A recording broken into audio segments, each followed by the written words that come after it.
හොඳ තැම්පත් හිතකින් සංසුන්ව මේ විදිහට හිතන්න. අපි හැමෝම මිය යන දවසක් එනවා. මැරෙද්දී අපිට අපේ ශරීර අතහරින්නම වෙනවා. කොයි තරං ලස්සන වුණත්, කොයි තරං ශක්තිමත් වුණත් අපි හැමෝටම ශරීරය අත්හරින්න වෙනවා. අපි හිතමු මැරුණ කෙනෙකුගේ මල සිරුරක් සොහොනක එලි මහනේ දැම්ම කියලා. සොහොනේ දැමූ ඒ මල සිරුරට මොන වගේ දෙයක්ද වෙන්නේ? හොඳට හිතන්න.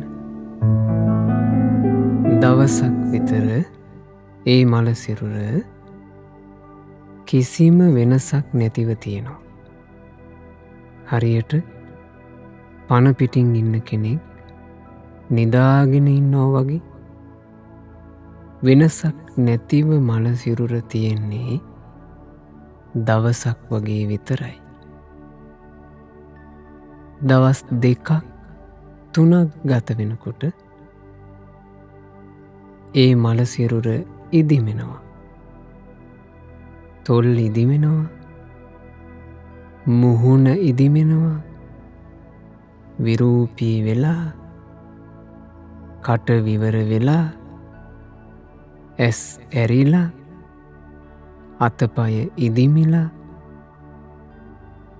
බඩ ඉදිමිලා ඉදිරියට නෙරායනවා. මල සිරුර තද නිල් පාට වෙලා කටින් සැරව ගලනවා. නාසයෙන් සැරව ගලනවා.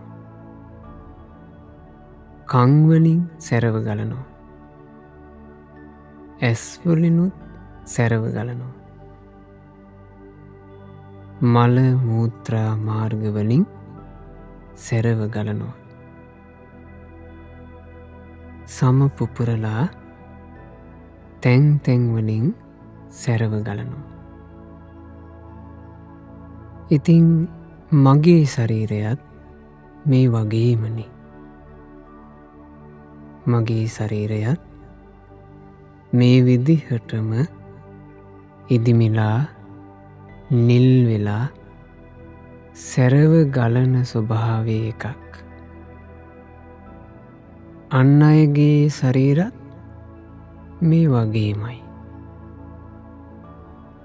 සියලු දෙනාගේම ශරීර මැරුණාට පස්සේ ඉදිමි